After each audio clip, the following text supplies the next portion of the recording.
Midweek Motivation. Let's go! What is up, Midweek Motivation family? Pastor Carly here. We are kicking off. If you were a part of our show, well, I think I called it a season. We had like a 52 long season of Midweek Motivation episodes. We're in season 2 now, and if you were a part of any of our shows last fiscal year, our year starts in September. You know, we were doing our Good Neighbor tour, and that ended in August, and Megan and I, we decided we were going to do an undivided tour. It was actually really a God thing. Megan had this undivided theme for our missions week, and then one night I just had a dream, and I was woken up and decided that we were going to do an undivided tour. And the concept behind this, and Megan's going to share some more about this in a little bit, the concept behind this is we want to be an undivided church, capital C church. For so many years, it seems like churches have been in competition.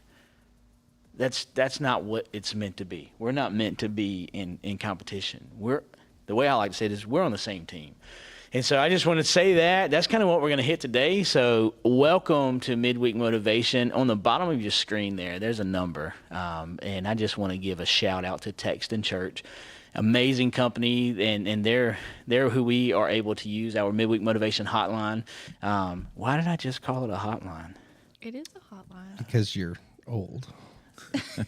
Darren, you are officially kicked off the show from this moment forward. We will be replacing Darren. It was a good 2 weeks. We would love for you to text Motivate to 540-900-3838. And that's just that. If you text Motivate, you're put in a group, and from time to time we'll send out some motivating texts. But you can text that number at any point in time. We have people text it throughout the week asking for prayer, or saying they need some help. We want to encourage you to be a part of that. Darren, do we have a stream yet? That's all. Just checking. Because we'll see. It's looking like we're red over here on our end. Maybe. Hey, we're checking on our stream real quick for you guys. I don't know if it's an internet thing or what, but we're gonna keep rolling. We'll keep rolling. It hasn't kicked us off yet. We're on. All We're right, on the cool. website. So, if we glitch out a little bit, I apologize. It's the nature of anytime you go on the road or anything like that. But we're so grateful to be kicking off our Good Neighbor tour at Emmanuel Wesleyan Church, which is a sister church. It's in our denomination. What better way to kick it off? And we're going to share in a few moments why we are kicking it off here. I think it's gonna be a great show. I'm pretty stoked about it. As long as all of our stuff plays nice with us today. As long as we can get it on the internet. Yeah, we're trying. I may have to stop it and restart it and record it and load it later. I'm checking right now. It says we're live. Yeah. So we're at least recording to our database. So if we have to load this later, we will. But if you are able to see us, let us know in the chat that you are here. Like, share, subscribe, follow, do all those things. Download the app. Check out our website. All of our episodes are on our app. All of our episodes are on our website. So if you are missing this right now, or you're wondering, man, why aren't they live? Sometimes that happens, unfortunately. So we're going to keep rolling because I do see that we are recording. So, we're good there. We will have this loaded later on if it glitches out on you or anything.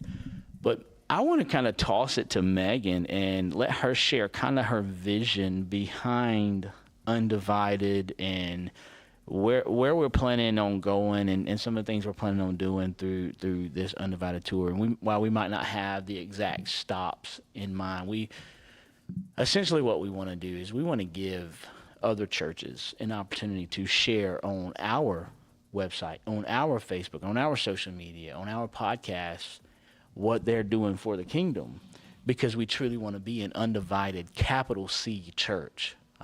It's time for us to stop with the competitions across churches, across regions, across denominations. that's not what God intended for us.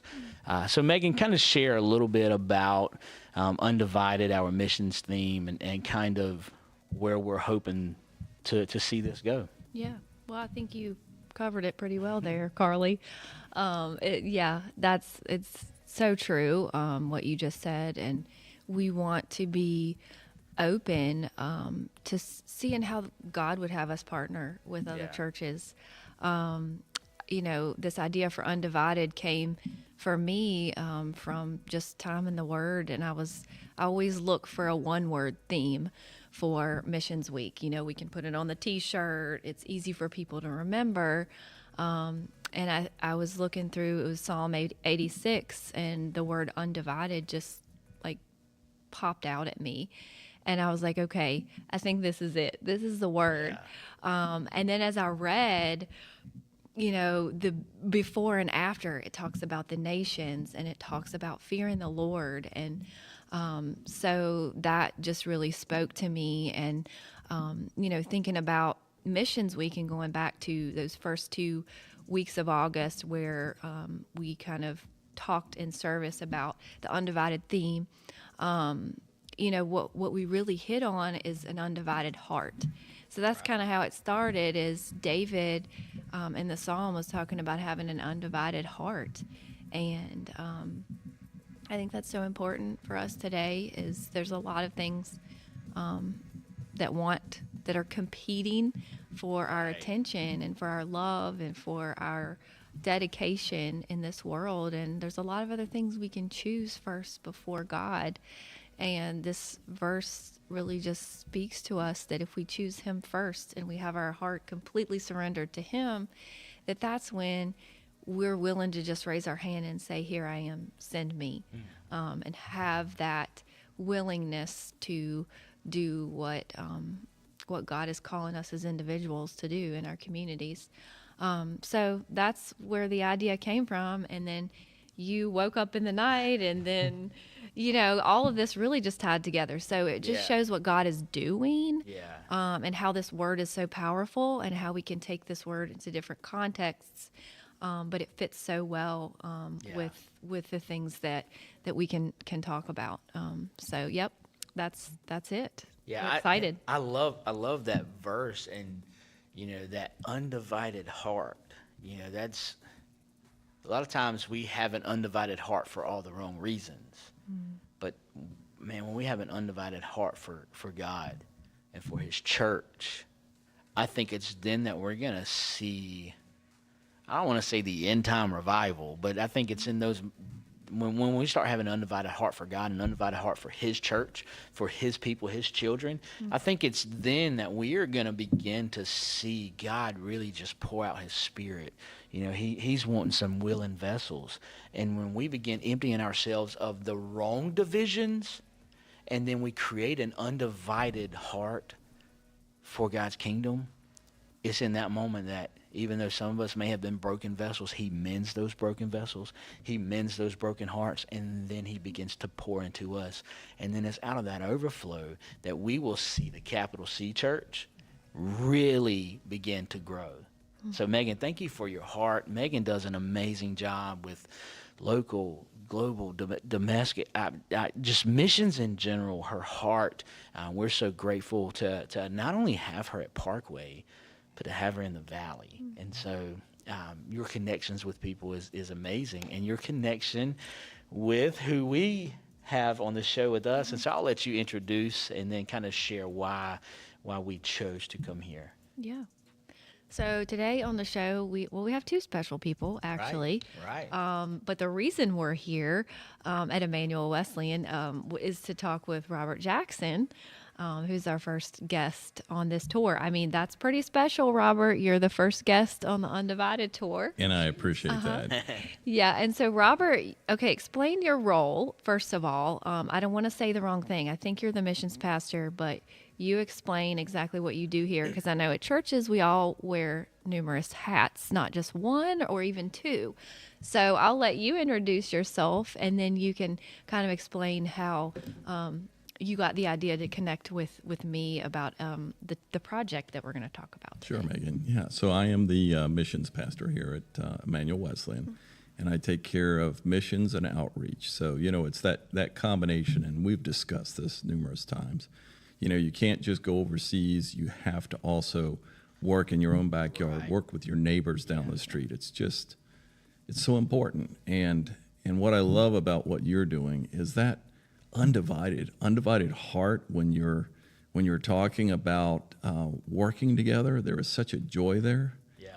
And just going out and serving and seeing a smile occasionally from what you're doing, or just having someone, as we'll hear in a little while, share a story that you didn't even know existed, and it so impacts not only you but the kingdom and just everybody involved. And we're not doing it for that, but I think God created serving to have great joy in it. And so I'm just so happy you're here, and I'm so happy we're going to get an opportunity to work together.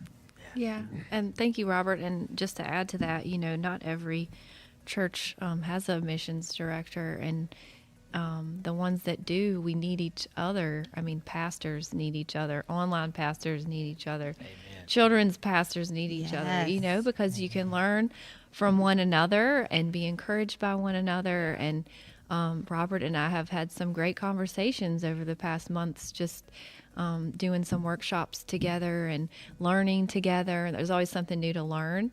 And I think Robert has a heart and an openness to learn new things. Even though Robert is a little older than me, we talked about that earlier. I am going to be 40 this year, sadly, but 40 years young. Yes, but we can learn from one another, no matter the age. You've been doing this way longer than I have, So I've loved our ability to connect and learn from one another. Yeah. So Well, thank you for your openness to have that just relationship. Such an awesome opportunity when you talk to someone else that God has called to be that particular body of Christ. Yeah. It's just incredible for me, and the opportunity to learn from you and talk to you and just feel that energy that God's drawing you out to serve the community and serve the world. I think that's just a pleasure for anybody that gets into missions and really understands what God's calling them to do. Yeah. That's awesome. Darren, who we got online with us today? Can we give any shout outs or anything real Well, quick? of course, we got our friend John Brunk. Shout out to John Brunk. Number one fan, The John. number one midweek fan. Yeah. We got somebody named Courtney Chilson. Who's Oh. that? I don't know who that Be is. your biggest She's fan. on all the time. I don't know. She did tell me, she was introducing me one time as one of her favorite people. And I've still never One? let her live it down. One One of her favorite people. So maybe I'll work my way up the list one day. We got our friend Cody. Cody says, Cody, we're missing you, man. we are missing Cody. He must be Cody. making a living today. He must be working He- today. He's got a real job. He what does have would a real say. job. I'm just kidding. He doesn't. So Cody says that he once heard somebody call the fighting between churches gracism. Yes, And I love that. I heard that the other day. I think we need gracism on a T-shirt. Yeah. Or just one of those end gracism shirts. You're I guess that needs to gracist. happen. He says we're all on the same team trying to make heaven crowded. That's fantastic. Yeah, I love Good it. call, Cody. And we got Rachel. What's up, Rachel? And we got Nicole. How's it going? All right. So one of the things that we're hoping to do with this is highlight ministries that are happening in other churches. To not that we have this large covering, but we have quite a bit of followers on our social media platforms. Several people who watch Midweek. We have people who watch Midweek from all over. Like I found out there was a guy watching every week from DC. And I'm like, why? How did you even find us to begin with? And why did you choose to watch us? And so, our goal with Midweek, as I said earlier, is to have real conversations with real people about a real God. And part of that is having real conversations with other churches and other ministries and sharing what they are doing. And you guys have a pretty awesome thing that you are doing here that we're so excited to partner with you on. And so, if you guys want to just share, Megan, kind of how we plan to help there, and I think you got one of the the sample bags, and I've already been asking for something out of it because I'm hungry. We'll open it up at the end of the show. And Share then, the and then snacks we, with you. another cool thing that we have is when we were talking about this, Christine, who I don't even know what your job title is now. All the above. All the things. I claim kids ministry ninja. I'm still pushing for that one. Yeah, I might secretly change that on the website until somebody notices it. It's like just Christine, Kids Ninja, or something along those lines.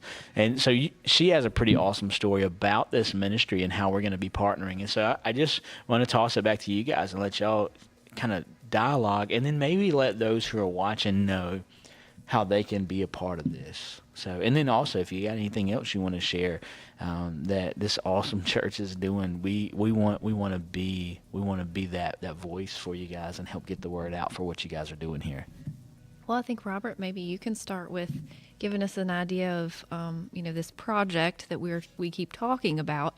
Tell everybody what it is and how it got started, and then how you got the idea to reach out to us about partnering on it.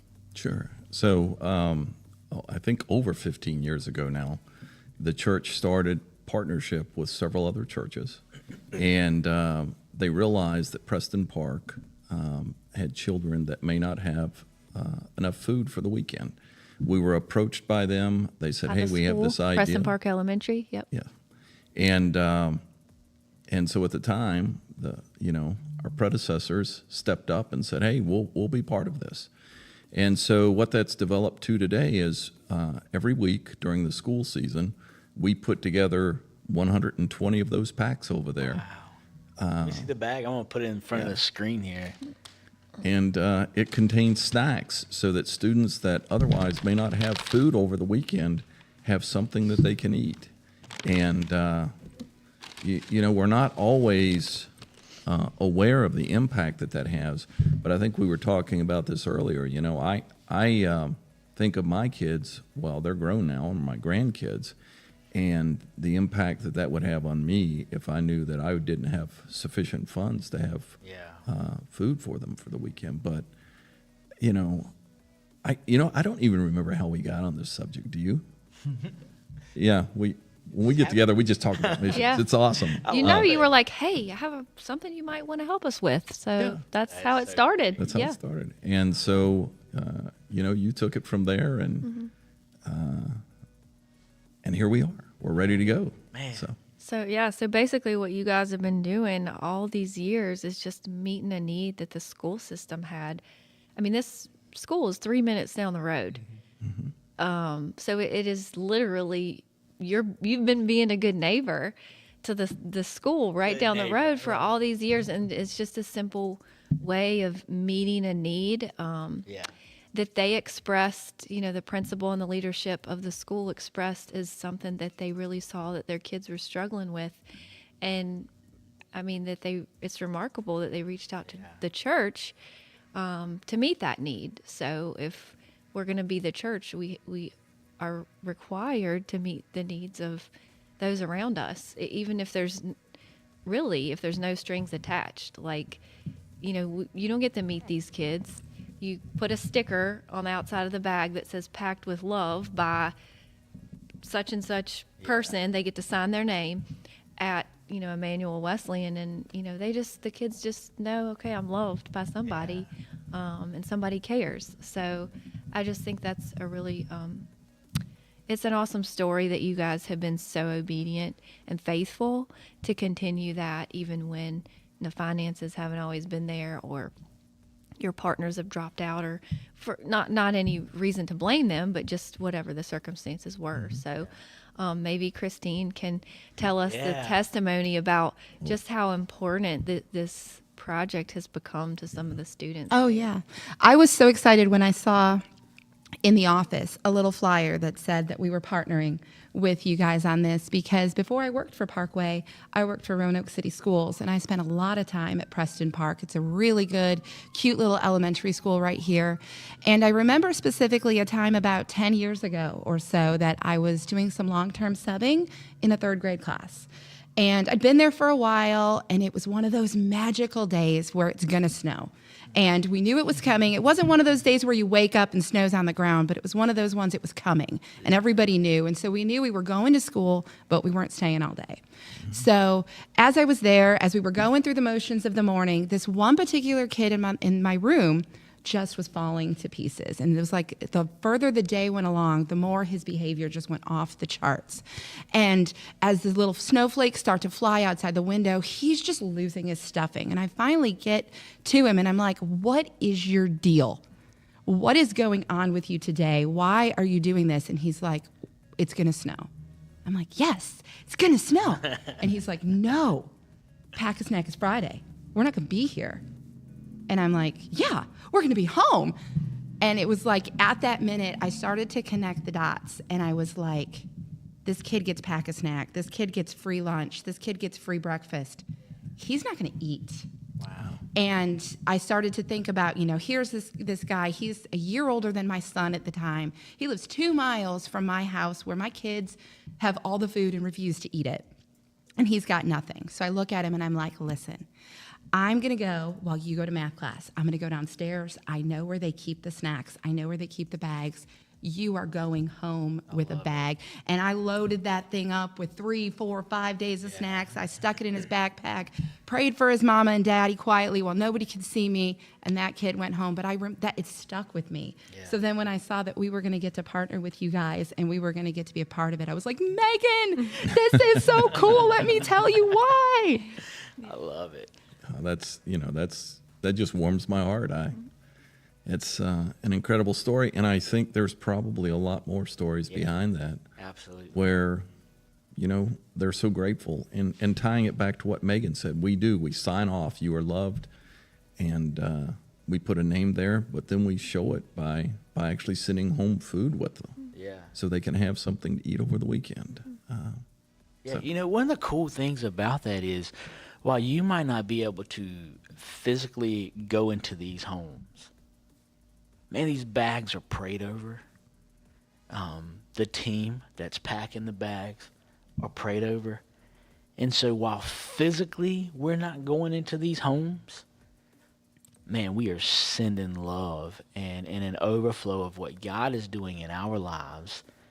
We're sending his love into these homes. And one of the things that I love about the company that we use for our phone system is they're saying everyone wants to be known, noticed, and loved. And by these bags, these children and these families, they're known, they're noticed, and they're loved. But even better than that is they're not thought less of. In fact, they're thought more of. Enough to go the extra mile and to pack these bags and to have lasting impacts on these children. I think about my kids. Bless their hearts. They got me as a dad to start with. But they'll go to the cabinet and be like, there's nothing to eat. But as they open the cabinet, chips fall out, crackers fall out, pretzels fall out. What do you mean we have nothing to eat? When we think about this story and these kids who truly do go home to empty cabinets and empty refrigerators, and here we are, we're packing what seems like a little white bag with an apple and whatever else goes into it. And sometimes when we think about it, we think it's so little. Like, we ride to the store and we pick up some Reese cups and a Mountain Dew, but not everybody can do that. This is their snack. Mm-hmm. And some of them, when snow's coming and they know they're not going to be there Friday to get that snack, that's tough. At my last church, when COVID was hitting and, they were having to shut schools down, that was devastating for a lot of people because they knew they weren't going to get a meal because they were on free lunch. And I was so thankful when our church and the school system were able to partner to continue to provide meals. That's what it's about. That's being the undivided church. That's having an undivided heart. That's knowing that out of our overflow, we can be a blessing. And I think, not to preach or not to go down the tithing road or anything like that. But I think that's what God meant when He said, "Listen, test me in this and watch, and I will open up the floodgates of heaven and I'll pour out so much of a blessing that you don't have room to store it. And the reason you don't have room to store it is because that excess is for somebody else." Mm-hmm. And that's why we do what we do. That's why we have that undivided heart, and that we are blessed. I think we are blessed to be a blessing to somebody else. Man, this is so good. I'm so excited to be partnering with you guys. We got anything in the chat, Darren? Yeah, actually, Rachel just posted a story. Let's see if I can read it here without messing it up. It says, my mom worked at Preston Park years ago, and she remembers her telling her how much the food made a difference for the kids.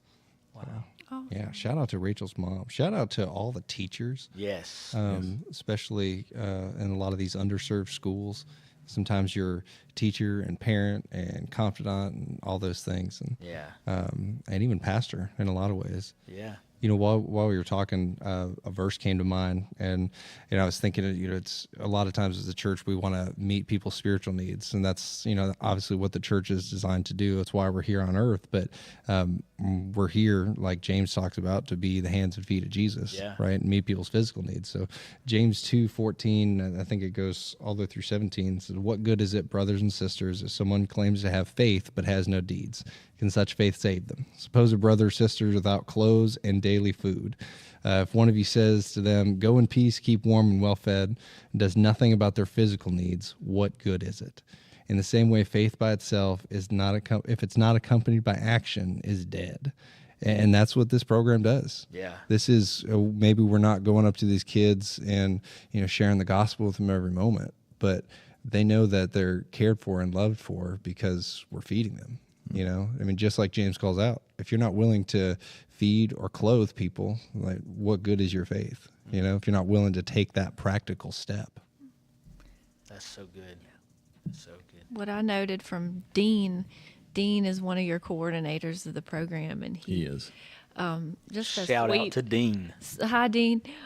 Such a sweet man, and you can just tell. Every time he would talk about this program, he would weep. Really, it means a lot to him, and he's not a person that's looking for any sort of recognition. This is not about recognition. It's really just about a heart of love, for kids that he's probably never going to meet, the life groups that are involved in this that you guys have, and now that we will have in the packing process. We'll probably, never meet these kids, but it was so important to him, and you could just see that love overflowing out of him when he talked about it, and the joy he got.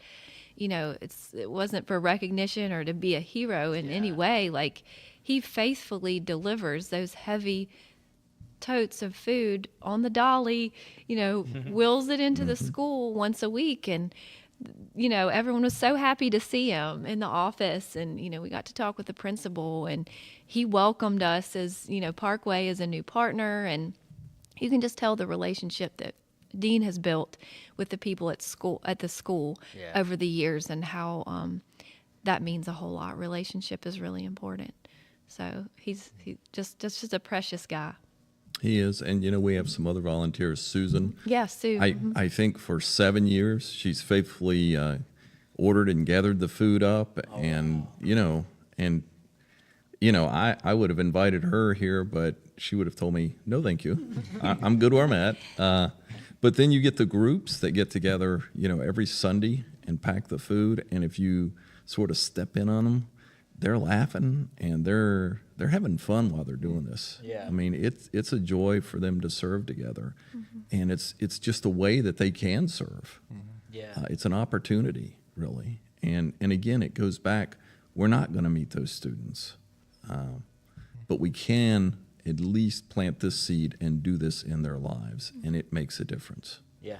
Can you guys share? Maybe somebody online is feeling a burden to go ahead and just go all in with this, can you guys share maybe how they can go ahead and do that? What that looks like if maybe they're wanting to make donations and they're wanting to pack bags? Can we give them kind of what that'll look like and how they can get plugged in like now if they want to? Yeah, sure. It's kind of taken a little bit of learning time to figure out how best to do this. But what we're trying to do is do this all on a donation basis. So instead of, I don't think we need to go out there and buy stuff. I think our people are willing and generous, and they want to go out and buy the stuff as individuals and as groups, as families. So our life groups are also going to be involved, and it doesn't mean that an individual can't get involved, but we have a sign-up genius out there, and we can find a way to get that out to you. But I think it's in the e-news the past couple of weeks, or at least last week, the Parkway e-news. Most of you probably get that. But if you don't, you can put it in the chat and we can get you the link. But there's a sign-up for slots for packing for each week. So if it's your life group or your family or whatever, if you can provide either for 60 or 120 bags, it gives you the option in the Sign Up Genius to sign up for one or two slots. So your life group may only be able to do 60 bags, or you may be able to do the whole 120 for that week. Or you might be able to pack, but might not be able to buy all the stuff. Maybe you have a small life group or whatever. Everyone is at a different financial level.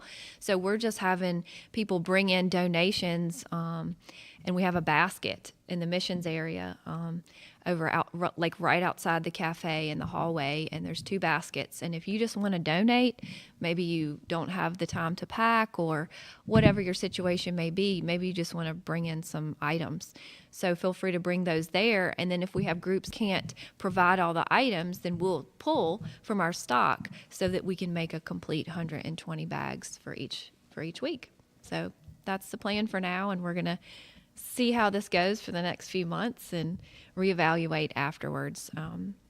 But people are really, really excited. We've even had business people from our church come to me or Dustin and say, how can my business get involved in this? How can we apply for a grant to get stuff, to be able to fill these bags? Wow. So it's not just, churches working together or churches working with the school system or the government. It's actually businesses, can be involved as well. So we've just seen that happen. That's not something we really pursued. It's just people are excited about it and want to be a part of it. So thank you for being obedient, Robert. Yeah. Just to ask for help, because not everyone would ask for help or admit, hey, we need another partner in this. What do you think? So that you did that, and now this has been able to grow already. Well, I'm excited at the opportunity to work with other churches, going back to what you're talking about, the big C. Yeah. It's just important, and what we can do together is so much more than what we can do by ourselves. Yeah. And so we're just happy to have you on board and look forward to other opportunities, which we've already discussed somewhat. So, yeah. That's awesome. Mm-hmm. Well, I want you to take a moment and kind of share maybe some things you guys have coming up here, whether it's ministries or big events. I want to give you that opportunity to share.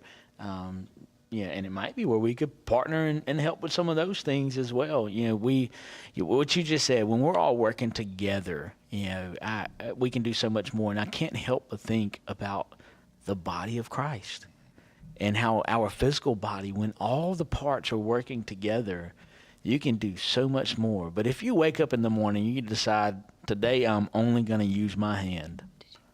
That's going to be a pretty rough day. Can you imagine, instead of walking, you're just using that one hand to drag yourself around the entire place. And when a church isolates themselves, they hurt.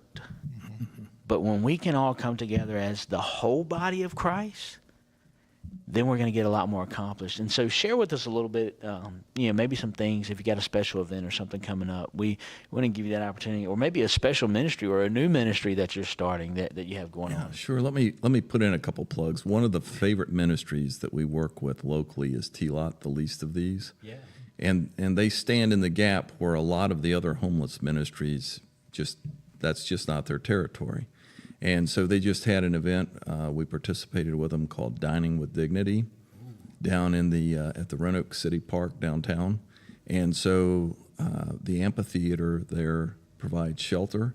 And so we set up tables, we get the food donated, we help them, and then the homeless population shows up and they sit down, and we have folks with bow ties and waiters outfits and waitress outfits on, and they go out and they serve as if, you know, these folks had walked into an upper end, more expensive restaurant.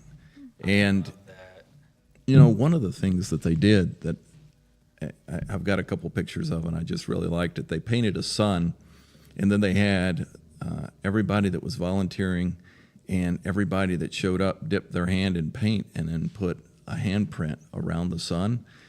And the point to that is all of us are the same. We're not different, but for the grace of God, right? Absolutely. And so we work with them, and I tell you, if there's a couple events they do a year, they do a 5K in the spring, and they're always looking for additional help and additional runners. And then they do some other events, and they can also use help down at their downtown off 5th Street where their headquarters is. So great opportunities there if folks want to get involved in serving or support them through financially gifts. So financially gifts. So as for us, we've got our fall festival coming up. You're welcome. Please come and enjoy it. I'll probably stay off the rock climbing wall, but you look like a big fan. So When is